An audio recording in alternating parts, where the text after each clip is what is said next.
मध्य प्रदेश की आर्थिक राजधानी इंदौर के कपड़ा बाजार में मुस्लिम सेल्समैन और कारोबारियों को काम करने से मना कर दिया गया है। यह कोई प्रशासनिक या सरकारी आदेश नहीं है, बल्कि इंदौर 4 विधानसभा सीट से बीजेपी विधायक मालिनी गौड़ के बेटे एकलव्य सिंह गौड़ का फरमान है। शीतला माता कपड़ा बाजार के अध्यक्ष हेमा पंजवानी के मुताबिक 25 अगस्त को बंद कमरे की एक बैठक में एकलव्य सिंह गौड़ ने कारोबारियों के प्रतिनिधियों से बात की थी। इसी बैठक में शीतला माता कपड़ा बाजार के कारोबारियों के प्रतिनिधियों के लिए यह फरमान जारी किया गया। इसके बाद एकलव्य सिंह गौड़ ने स्थानीय मीडिया को कई बार दिए अपने बयान में कहा, मेरे पास कई बार लव जिहाद की शिकायतें आ चुकी हैं। यह षड्यंत्र अब कोई कल्पना या मनगढ़ंत बात नहीं है। हमारे कपड़ा बाजार में ज़्यादातर महिलाएं आती हैं और मुस्लिम सेल्समैन उन्हें लव जिहाद में फंसा लेते हैं। बीबीसी के मुताबिक इंदौर पुलिस के अतिरिक्त पुलिस उपायुक्त राजेश दंडोतिया ने कहा है कि अब तक उनके पास ऐसी कोई शिकायत नहीं आई है। वहीं विधायक मालिनी गौड़, मेयर पुष्पमित्र भार्गव, इंदौर बीजेपी अध्यक्ष सुमित शर्मा और वरिष्ठ नेता कैलाश विजयवर्गीय ने इस पर टिप्पणी करने से इनकार कर दिया। मुसलमानों को बाजार से निकाले जाने के फरमान के बाद नौकरी गंवा चुके मुसलमानों ने कहा, हमारी किसी से कोई दुश्मनी नहीं है। हमारी दिक्कतें ये हैं कि बच्चों की स्कूल की फीस भरनी है, घर का राशन खरीदना है, लोन चुकाना है, और अगर हमें काम ही नहीं करने दिया जाएगा तो हम अपने परिवार का भरण पोषण कैसे करेंगे। अपनी हिम्मत और आंसू दोनों को बांधते हुए एक सेल्समैन बदला हुआ नाम सलमान बीबीसी से कहते हैं, कम से कम सुकून से कमाने और खाने तो दिया जाए, ये तो हमारा संवैधानिक अधिकार है। बीबीसी के मुताबिक आदिल और सुखविंदर पार्टनरशिप में दुकान चलाते हैं। एकलव्य सिंह गौड़ के फरमान के बाद आदिल और सुखविंदर को भी दुकान खाली करनी पड़ी। सुखविंदर कहते हैं, मैं हिंदू हूं और मेरा पार्टनर मुस्लिम है।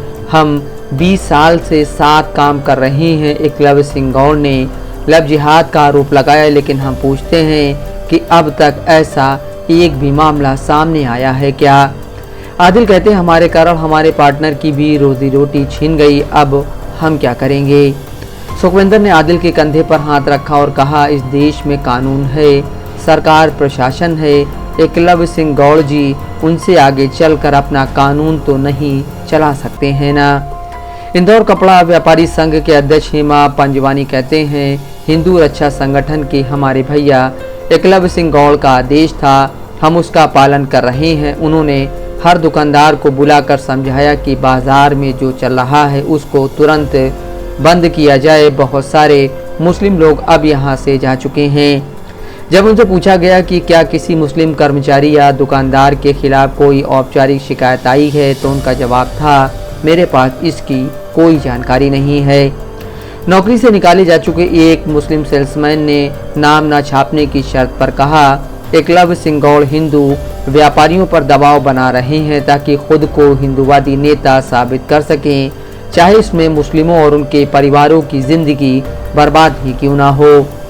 बीबीसी के मुताबिक इंदौर पुलिस के अतिरिक्त पुलिस उपायुक्त राजेश दंडोतिया कहते हैं, अब तक ऐसा कोई मामला हमारे पास नहीं आया है। अगर कोई शिकायत आएगी तो हम उचित वैधानिक कार्रवाई करेंगे। हालांकि मुस्लिम सेल्समैन और व्यापारियों ने मिलकर इंदौर के संभागायुक्त के नाम शिकायती ज्ञापन सौंपा था।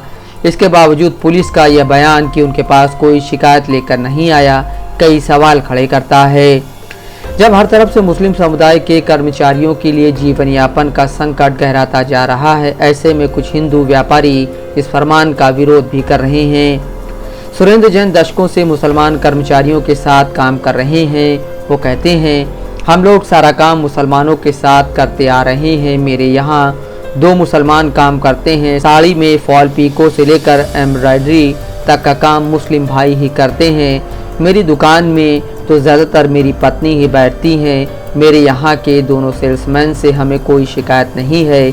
हमारे यहाँ जो महिलाएं ख़रीदारी करने आती हैं उन्हें कोई शिकायत नहीं है, तो मैं कैसे किसी को उसके धर्म के आधार पर निकाल दूँ। उनकी पत्नी राजकुमारी जैन कहती हैं, 20 साल से ये लोग हमारे साथ काम कर रहे हैं, लेकिन कोई शिकायत नहीं आई। हमारे लिए तो ये बच्चे जैसे हैं। शीतला माता मार्केट में दशकों से हिंदू और मुसलमान साथ साथ व्यापार करते आए हैं, लेकिन अब माहौल बदल रहा है। स्थानीय नेताओं के बयानों और वरिष्ठ भाजपा नेताओं की चुप्पी ने इस तनाव को और गहरा किया है। फिलहाल मुसलमान सेल्समैन और व्यापारियों के लिए रोजगार खोने का डर और सामाजिक असुरक्षा का अनुभव शहर के माहौल को बदल रहा है। Bureau report, Dastak live news.